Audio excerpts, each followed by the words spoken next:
அல்ஹம்துலில்லாஹி ரபில் ஆலமீன். அல்லாஹும்ம ஸல்லி அலா முஹம்மதின் வல ஆலி முஹம்மதின் வபாரிக் வசல்லிம் அலைஹி. அஸ்ஸலாமு அலைக்கும் வரஹ்மத்துல்லாஹி வபரகாத்துஹு. வெல்கம் டு வாய்ஸ் ஆஃப் ஈமான். எல்லாரும் எப்படி இருக்கீங்க? நல்லா இருக்கீங்களா? அல்ஹம்துலில்லாஹ். அல்லாஹ் சுப்ஹானஹு வ தஆலா உங்களுக்கு நீண்ட ஆயுளையும் ஆரோக்கியத்தையும் வழங்க வேண்டும் என்று துவா செஞ்சு ஆரம்பிக்கிறேன்.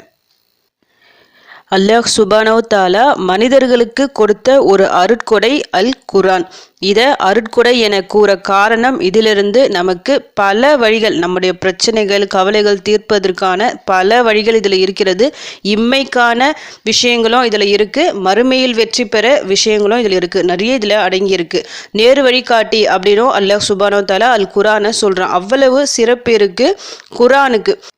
அல் குர்ஆனில் இருக்கிற ஒவ்வொரு வசனங்களும் ஒவ்வொரு எழுத்துக்களுமே ரொம்ப ரொம்ப சிறப்பானது. ஏன்னா எல்லாமே அல்லாஹ்வின் கலம். அதிலிருந்து ஒரு எழுத்தை நீங்கள் ஓதினாலும் அதற்கான நன்மையை நீங்கள் அடையாமல் இருக்க மாட்டீங்க.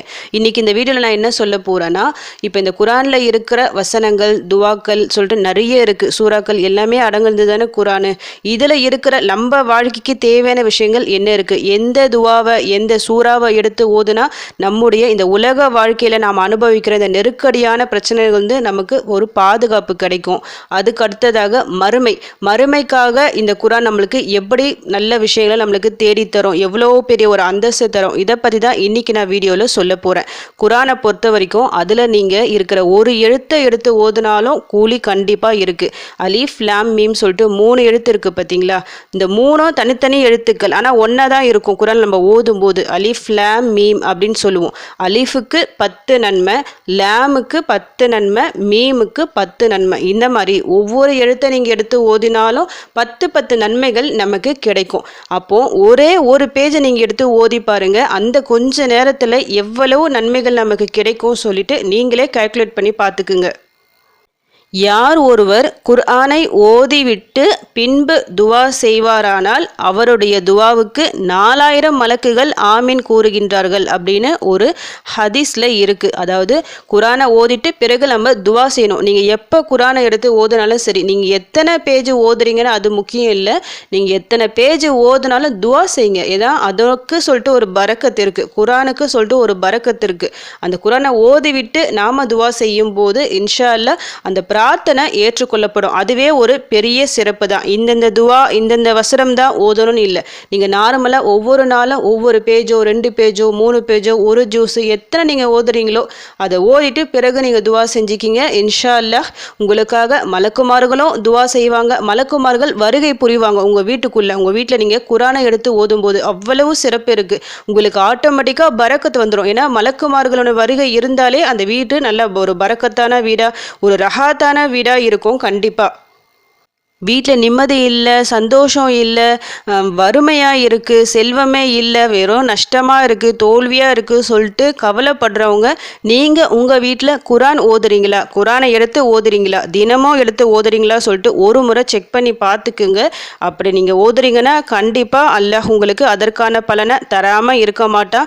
ஓதலைன்னா இன்னிலேருந்து ஓத ஆரம்பிங்க. தினமும் ஓதி பாருங்க, ஓதி துவா செஞ்சு பாருங்க. உங்கள் வீட்டில் எப்படிப்பட்ட ஒரு மாற்றம் நிகழ்ந்து சொல்லிட்டு நீங்களே ஆச்சரியப்படுவீங்க. அந்த அளவுக்கு ஒரு பவர்ஃபுல்லான ஒரு விஷயம் அல் குர்ஆன். எனக்கு குர்ஆன் ஓத தெரியாது, நான் எப்படி ஓதுவேன் சொல்லிட்டு நீங்கள் அப்படிப்பட்ட ஒரு சூழ்நிலையில் இருந்தீங்கன்னா கண்டிப்பாக ஓத கற்றுக்குங்க. ஓதுறதுக்கு வயசு கண்டிப்பாக ஒரு தடை இல்லை, கண்டிப்பாக ஓதணும். ஏன்னா அல்லாஹ் சுப்ஹானஹு தஆலா மனிதர்களுக்காக தான் இந்த குர்ஆனை இறக்கி வைத்துள்ளான். அதில் உள்ள ஒவ்வொரு வார்த்தையும் அவன்கிட்ட இருந்து வர வார்த்தைகள். கண்டிப்பாக அதை நாம் படிக்கணும். இதை படிக்காமல் நாம் அப்படியே மறுமையில் போயிட்டோன்னா கண்டிப்பாக இதற்கும் கேள்வி கணக்கு இருக்குது. ஏன்னா அல்லாஹ் இறக்கிய அந்த வேதத்தை நாம் ஓதாமல் போயிட்டோம்னா அப்போ எதுக்கு இந்த உலகத்தில் நாம் இருக்கிறோம்? இதுக்காகவும் நம்ம வாழணும். அதாவது குர்ஆன் நம்மளுக்கு அல்லாஹ் கொடுத்துருக்கான், நமக்கு எல்லா தேவைகளும் அதில் இருக்குது. அதை எடுத்து ஓதணும். உங்களுக்கு ஓத தெரியலன்னா ஓத கற்றுக்குங்க.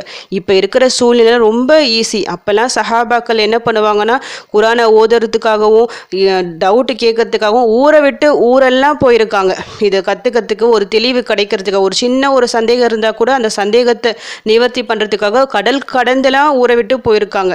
இப்போ நாம் இருக்கிற காலகட்டம் காலகட்டத்தில் எல்லாமே நம்ம கைக்குள்ளே வந்தாச்சு. நாம் யூஸ் பண்ணுற மொபைல் ஃபோனை ஓப்பன் பண்ணி பார்த்தாலே எல்லாமே இருக்குது. நீங்கள் யூடியூப்லேயே சர்ச் பண்ணி பாருங்கள்.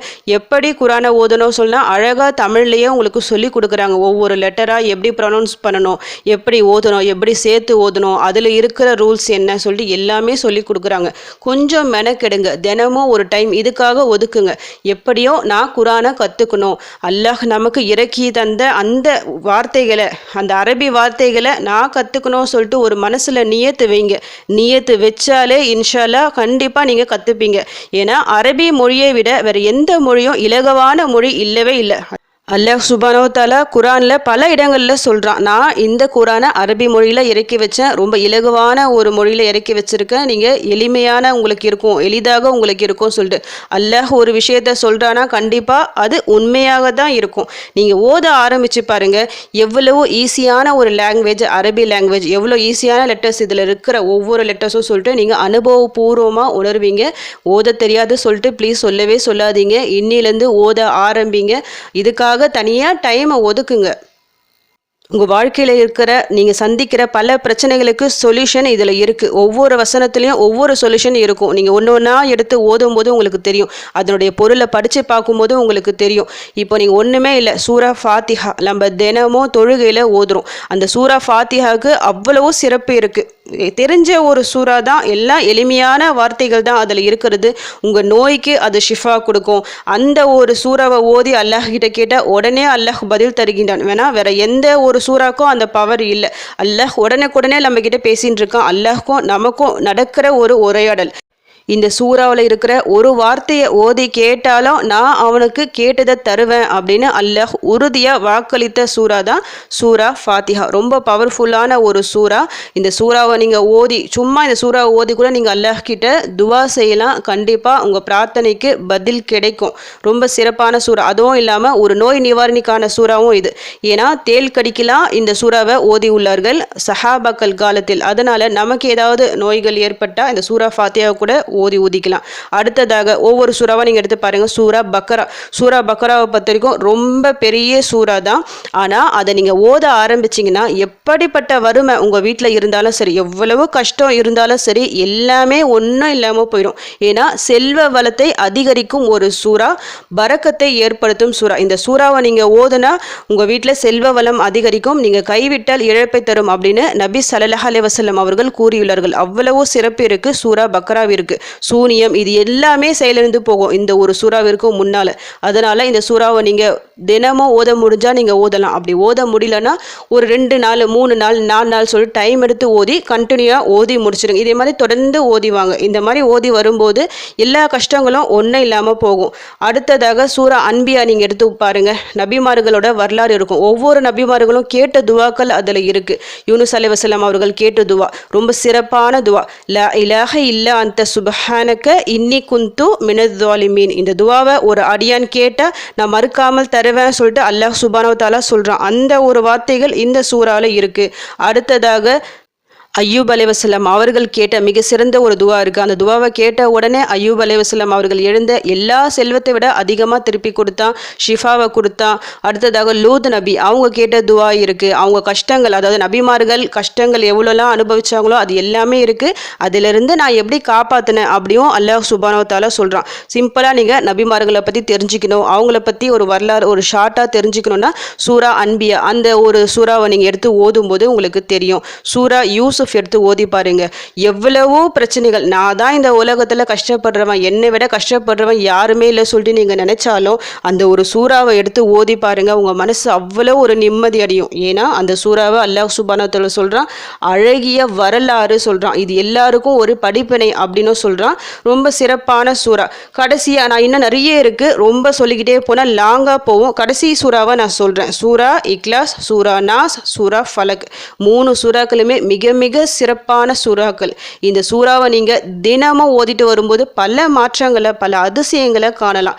குரானின் 1/3 பகுதிக்கு சமம் சூரா இக்லாஸ். ரொம்ப சின்ன சூறா, குல் வல்லாஹு அஹத். அதை நீங்கள் 3 முறை ஓதுனா ஒரு முழு குரானையும் ஓதி முடித்ததற்கு சமமான நன்மை கிடைக்கும். அவ்வளவு சிறப்பு இருக்குது. அதை 3 முறை ஓதுறதால ஒரு 5 நிமிஷம் கூட நம்மளுக்கு ஆகவே ஆகாது. அது கூடவே சூரா நாஸ், சூரா இக்லாஸ் அதை சேர்த்து ஓதும்போது நிறைய பிரச்சனைகள் பாதுகாப்பு பெறலாம். நம்மளுக்கு எதிர்பாராத ஆபத்துக்கள் நிகழாமல் இருக்கும். கண் திருஷ்டி, சூனியம் சொல்லிட்டு நிறைய பிரச்சனைகள் இருக்குல்ல, அது எல்லாத்திலிருந்தும் ஒரு பாதுகாப்பு கிடைக்கும். பாதுகாப்பு பெற்றுத்தரக்கூடிய சூறாக்கள். நம்ம உடம்புல நோய்கள் இருந்தாலும் அதுக்கான நிவாரணமும் தேடிக்கொள்ளலாம் இந்த 3 சூறாக்களை ஓதி. சூரா கௌசர், அதை எடுத்து ஓதி பாருங்க. அல்லாஹ் சுப்ஹானஹு வ தஆலா நபி அவர்களுக்கு வாக்குறுதி கொடுத்துள்ளான். அல் கௌசர் அப்படி ஒரு தடாகத்தை நான் உனக்கு மறுமை நாளில் தருவேன் சொல்லி ரொம்ப அந்த சூறாவை ஓத கேட்ட உடனே நபி அவர்கள் அவ்வளவோ மகிழ்ச்சி அடைகிறாங்க. அந்த சூறாவை எடுத்து நீங்களும் ஓதி பாருங்க. அப்படிப்பட்ட ஒரு சந்தோஷம் நமக்கும் கிடைக்கும். அல் கஃப், அதாவது ஒவ்வொரு ஜும்மா அன்னைக்கும் இந்த சூறாவை நீங்கள் ஓதலாம். குகைவாசிகளின் வரலாறை தெரிந்து கொள்ளலாம். அல்லாஹ் சுப்ஹானஹு வ தஆலா அவர்களை எப்படி கண்ணியப்படுத்தினான் என்ற ஒரு சிறப்பு உங்களுக்கு தெரியும் அந்த சூறாவை நீங்கள் ஓதும்போது. இஸ்லாத்தில் பெண்கள் அடிமை, பெண்ணடிமை சொல்லிட்டு வெளியே நிறைய பேர் பேசிகிட்டு இருக்காங்க. இங்கே இஸ்லாத்தை விட வேறு எந்த ஒரு மதத்திலையும் இவ்வளவு சிறப்பு இல்லை. பெண்களுக்கு அவ்வளவோ அந்தஸ்து கிடச்சிருக்கு. மரியம் சூறாவை நீங்கள் எடுத்து பாருங்கள். ஒரு பெண்ணுக்கு எந்த அளவுக்கு அல்லாஹ் அந்தஸ்து தந்துள்ளான்னு சொல்லிட்டு தெரியும். அவங்க பேர்லேயே ஒரு சூறாவை இறக்கியுள்ளான். அடுத்ததாக தாஹா, சூரா தாஹா. உமர் ரதியல்லாஹு அன்ஹு அவங்கள பற்றி நம்ம எல்லாருக்கும் தெரிஞ்ச விஷயம். ரொம்ப ஒரு வீரமான ஒரு சஹாபா. அவங்க முன்னாடி இஸ்லாத்தில் இல்லை.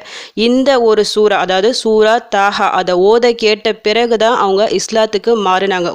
இஸ்லாத்துக்கு பயங்கர எதிரியாக இருந்தாங்க உமர் ரதியல்லாஹு அன்ஹு. அவங்க எப்படி இஸ்லாத்துக்கு மாறினாங்க, அப்படி என்னதான் இருக்கு இந்த சூறால அப்படி தெரிஞ்சுக்கணும்னா சூரா தாஹாவை எடுத்து ஓதி பாருங்க. கண்டிப்பாக உங்கள் வாழ்க்கையிலும் மாற்றங்கள் ஏற்படும். சூரா லுக்மான் எடுத்து ஓதி பாருங்க. லுக்மான் சொல்லிட்டு ஒரு நல்லடியார். அவங்க தன்னுடைய மகனுக்கு செய்கிற உபதேசங்கள் இருக்கும் அந்த சூறாவில். அந்த உபதேசங்கள் ஒன்று அவ்வளவு சிறப்பாக இருக்கும். அதை ஓதி படித்து புரிஞ்சு உங்கள் பசங்களுக்கும் அது சொல்லி கொடுங்க. உங்கள் பசங்களோட நசீபு ரொம்ப சிறப்பாக ஆகும். இஸ்லாத்தில் இல்லாதவங்க கூட ஃபுல்லாக சஜிதா பண்ணாங்க. நபி ஸல்லல்லாஹு அலைஹி வஸல்லம் சில வசனங்களை ஓதி முடித்த போது, அது என்ன வசனம், அந்த வசனம் எதில் இருக்குது, அன் நஜ்மு சொல்லிட்டு ஒரு சூறா இருக்குது. அந்த சூறாவை நீங்கள் எடுத்து படித்து பாருங்கள். மனசு அவ்வளவு நம்மளுக்கு சந்தோஷமாக இருக்கும். ஏன்னா அவ்வளோ சூப்பராக இருக்கும். அதில் இருக்க ஒவ்வொரு வரிகளும் எல்லாமே சஜிதா பண்ணிடுவாங்க. அடுத்ததாக அர் ரஹ்மான், அல்லாஹ்வின் பெருமைகளை அழகாக சொல்லும் அந்த சூரா அர் ரஹ்மான். ரொம்ப அழகாக இருக்கும். ஓதுறதுக்கும் ரொம்ப நல்லா இருக்கும். அந்த ஒரு சூறாவை நீங்கள் ஓதி எந்த துவா கேட்டாலும் அல்லாஹ் அதை கபூல் பண்ணுவான். அல்லாஹ்வே புகழக்கூடிய வார்த்தைகள் நிறைய அதில் இருக்குது. அதை ஓதி கூட நீங்கள் துவா செய்யலாம். அடுத்து சூரா முதசிர். அந்த சூறாவை நீங்கள் ஓதுனாலே உங்களுக்கு என்ன நினைவுக்கு வர்றோன்னா, நபி ஸல்லல்லாஹு அலைஹி வஸல்லம் அவங்களுக்கு 2வது முறை வஹி வந்தது. ரொம்ப சிறப்பாக இருக்கும். அதை நீங்கள் தமிழோட ஓதி படிக்கும்போது உங்களுக்கு புரியும் அது எவ்வளவோ பெரிய சிறப்பான ஒரு சூறா சொல்லிட்டு. சூரா வாக்கியா, இதை படிக்கும்போது மறுமை நாள் நமக்கு ஞாபகம் வரும். அடுத்ததாக சூரா அல் அலக், ரொம்ப சிறப்பான வசனங்கள். நபி அவர்களுக்கு முதலில் இறங்கிய வசனங்கள். அப்படி என்னதான் இதில் இருக்குது சொல்லிட்டு தெரிஞ்சுக்கணுன்னா சூரா அலக்கை எடுத்து ஓதி பாருங்க. வாழ்க்கையில் ரொம்ப கஷ்டம், பிரச்சனைகள், ரொம்ப சோகமாகவே போகுது, துன்பமாகவே இருக்குது சொல்லிட்டு நினைக்கிறவங்க அலம் நஷ்ரஹ் அந்த ஒரு சூறாவை நீங்கள் எடுத்து ஓதி பாருங்கள். மனசு அவ்வளவு லேசாகும். எப்படிப்பட்ட உங்களுக்கு பிரச்சனைகள், கவலைகள் இருந்தாலும் எல்லாமே ஒன்றும் இல்லாமல் போயிடும். லைலத்துல் கத்ர் இரவு 1000 இரவுகளை விட மிக சிறப்பான இரவு. அந்த இரவின் சிறப்பு என்ன, அந்த இரவில் என்னதான் நடக்குது அப்படின்னு தெரிஞ்சுக்கணுன்னா சூரா அல் கத்ர் அதை எடுத்து ஓதி பாருங்க. எல்லாம் உங்களுக்கு புரியும். பேராசைப்பட்டால் நமக்கு என்ன ஒரு தண்டனை, என்ன விளைவுகள் ஏற்படும் அதை தெரிஞ்சுக்கணுன்னா அத்தகாசூர் அந்த சூறாவை நீங்கள் எடுத்து ஓதி பாருங்க. மற்றவங்களை பற்றி புறம் பேசினா என்ன பிரச்சனை, என்ன தண்டனைனா அல் ஹுமஸா இதை எடுத்து ஓதி பாருங்க. காபாவை அழிக்க வந்த அப்ரஹா என்ற ஒரு மன்னன் பெரிய யானைப்படையை திரட்டிட்டு வந்தான். அந்த யானைப்படையை அல்லாஹ் எப்படி சாதாரணமாக அழிச்சான் அந்த ஒரு வரலாறை தெரிஞ்சுக்கணுன்னா அல் ஃபீல், அதாவது யானை சொல்லிட்டு அர்த்தம் இருக்கும். அந்த சூறாவை நீங்கள் எடுத்து ஓதி பாருங்கள். ரொம்ப ஷார்ட்டாக அதில் இருக்கும். பெரிய ஒரு வரலாறு ஷார்ட்டாக இருக்கும் அதில். இப்படி நான் இன்னும் சொல்லிக்கிட்டே போகலாம். ஏன்னா ஒவ்வொரு சூறாக்கும் ஒவ்வொரு சிறப்பு இருக்குது. அந்த சூறாக்களை நீங்கள் எடுத்து ஓதி வரும்போது நிச்சயமாக உங்கள் கஷ்டங்கள் தீரும். அதில் எந்த சந்தேகமும் இல்லை. இல்லை என்னால் இப்படிலாம் ஓத முடியாது, தேடிலாம் ஓத முடியாது சொல்லிட்டு நீங்கள் நினச்சிங்கன்னா முதல்ல ஆரம்பத்தில் ஒவ்வொரு பேஜாக நீங்கள் எடுத்து ஓதுங்க. ஒரு பேஜ் ஓதுனாலும் அதனோட தமிழ் அர்த்தத்தை படிங்க. அந்த சூறாவோட நேம் என்ன, அதனோட பொருள் என்ன சொல்லிட்டு நீங்கள் படிங்க. படிக்க படிக்க படிக்க உங்களுக்கு ஆட்டோமேட்டிக்காக இன்ட்ரெஸ்ட் வந்துடும். தொடர்ந்து நீங்கள் ஓத ஆரம்பிச்சிருவீங்க. இன்றைக்கி ஒரு பேஜை நீங்கள் ஓதுனீங்கன்னா நாளைக்கு 2 ஆகும், அதுக்கு அடுத்த நாள் 3 ஆகும். இதே மாதிரி தொடர்ந்து ஒரு நாளைக்கு ஒரு ஜூஸ் அந்த மாதிரி கூட நீங்கள் ஓதி முடிப்பீங்க. அவ்வளவு ஒரு மன நிம்மதி இருக்குது குரான் ஓதுறதால. ஒரு பரக்கத்தும் இருக்கும். அல்லாஹ் சுப்ஹானஹு வ தஆலா யார் குரானை ஓதுறாங்களோ அவங்களுக்கு ஒரு அந்த நேரத்தில் பரக்கத் செஞ்சுருவான். நீங்கள் என்ன தான் டைம் இல்லைனா கூட, ஐயோ டைம் இல்லையே சரி ஓதிடலாம் சொல்லிட்டு சும்மா ஒரு பேஜாவது ஓதலாம் சொல்லிட்டு நீங்கள் உட்காந்து பாருங்கள். ஒரு பேஜ்ன்றது கண்டிப்பாக 2 பேஜாக தான் ஓதுவீங்க தவிர ஷார்ட்டாக ஆகாது. ஏன்னா அந்த நேரத்தில் அல்லாஹ் பரக்கத் செஞ்சுடுவான். அவ்வளவு சிறப்பு இருக்குது நீங்கள் குரான் ஓதுறதால. இந்த உலகத்திற்கான அத்தனை தேவைகளும் உங்களுக்கு நிறைவேறும். உங்களுக்கு பிள்ளைகள் இல்லையா, அதில் துவா இருக்குது. அந்த துவாவை எடுத்து நீங்கள் ஓதி பார்க்கலாம். பிள்ளைகளால் கஷ்டமா, அதுக்கும் துவா இருக்குது. கணவன் மனைவிக்குள்ளே ஒற்றுமையாக இருக்கணும், அதற்கும் துவா இருக்குது. கடன் நீங்க துவா, வறுமை நீங்க துவா, செல்வம் கொழிக்க துவா சொல்லிட்டு எக்கச்சக்கமான துவாக்கள் இருக்குது. நபிமார்கள் ஓதிய துவாக்கள் இருக்குது. அல்லாஹ் ஓத சொல்லி கற்றுத்தந்த துவாக்கள் இருக்குது. எப்படிப்பட்ட மனக்கவலையும் தீரும். நீங்கள் குரானை சும்மா எடுத்து ஓதுனாலே, துவா தான் செய்யணும் இல்லை, சும்மா நீங்கள் ஓதுனாலே உங்கள் மனக்கவலைகள் எல்லாமே தீரும். இப்படி ஒவ்வொரு தேவைகளுக்கும் நீங்கள் துவாக்களை எடுத்து ஓதும்போது இன்ஷா அல்லாஹ் இந்த உலக தேவைகள் அனைத்தும் நிறைவேறும். நீங்கள் துவாக்களை ஓதாமல் சும்மா குரானை ஒவ்வொரு பேஜாக தினமும் ஓதி வந்துட்டு அதன் பொருட்டால் துவா செஞ்சாலும் அல்லாஹ் அதற்கான கூலியை தருவான். இந்த உலகத்தோட இது நின்றுடாது, மறுமைக்கும் தொடர்ந்து வரும். ஏன்னா நன்மைகள் சேர்ந்து கொண்டே போகும். எதுவுமே நமக்கு மறுமையில் வரவே வராது. நாம் இந்த உலகத்தில் சேர்த்து வச்ச செல்வம் எல்லாமே ஒன்றும் இல்லாமல் போயிடும். ஆனால் மறுமையில் நாம் ஓதுன இந்த குரான் நமக்காக சிபாரிசு செய்யும். நம்முடைய வாழ்வுக்காக, அதாவது நல்ல ஒரு வாழ்க்கை மறுமையில் அமைய சிபாரிசு செய்யும் இந்த குரான். நாம் ஓதுறது வீண் போகாது. அதனால் ஓதுங்க. ஓத தெரியாதவங்க கற்றுக்கிட்ட அவசியம் ஓதுங்க. ஓத தெரிஞ்சுக்கிட்டும் ஓதாமல் அப்படியே நீங்கள் இத்தனை நாள் வேஸ்ட் பண்ணிங்கன்னா இனி வேஸ்ட் பண்ணாதீங்க. ஒவ்வொரு நாளும் ஓத ஆரம்பிங்க. இதுக்காக டைம் ஒதுக்குங்க. எனக்கு டைம் இல்லை அப்படின்னு சொல்லாதீங்க. ஏன்னா அல்லாஹ் பார்க்குறான், நீங்கள் ஓதணும் சொல்லிட்டு அவன் ஆசைப்படுறான். அதனால தான் இறக்கி வச்சிருக்கான். குரான் ஓதப்படாத வீடுகள் கபஸ்தான்கள். அதை மனசில் ஞாபகம் வச்சுக்கிங்க. இதன் மூலமாக உங்களுக்கு கஷ்டங்கள் பிரச்சனைகள் சொல்லிட்டு தொடர்ந்து வரலாம். இதை நீங்கள் ஓத ஆரம்பிக்கும் போது எல்லாமே விலகி போயிடும். ஒரு நிம்மதியான சந்தோஷமான ரஹாத்தான ஒரு வாழ்க்கையை நீங்கள் வாழலாம். அதில் எந்த சந்தேகமும் இல்லை. குர்ஆனை ஓதி அதன்படி நடந்து ஈருலக வெற்றி பெற அல்லாஹ் நம் அனைவருக்கும் வாய்ப்பளிப்பானாக. ஆமீன். அல்ஹம்துலில்லாஹ். இந்த வீடியோ மூலமாக நீங்கள் பலன் அடைஞ்சிருந்தீங்கன்னா இந்த வீடியோவை மற்றவங்களுக்கும் ஷேர் பண்ணிவிடுங்க. இதன் மூலம் அவர்களும் பலனடையலாம். இன்ஷா அல்லாஹ் அடுத்த பதிவில் சந்திக்கலாம். ஜஸக்கல்லாஹு கைரன் கசீரா. அஸ்ஸலாமு அலைக்கும் வரஹ்மத்துல்லாஹி வபரகாத்துஹு.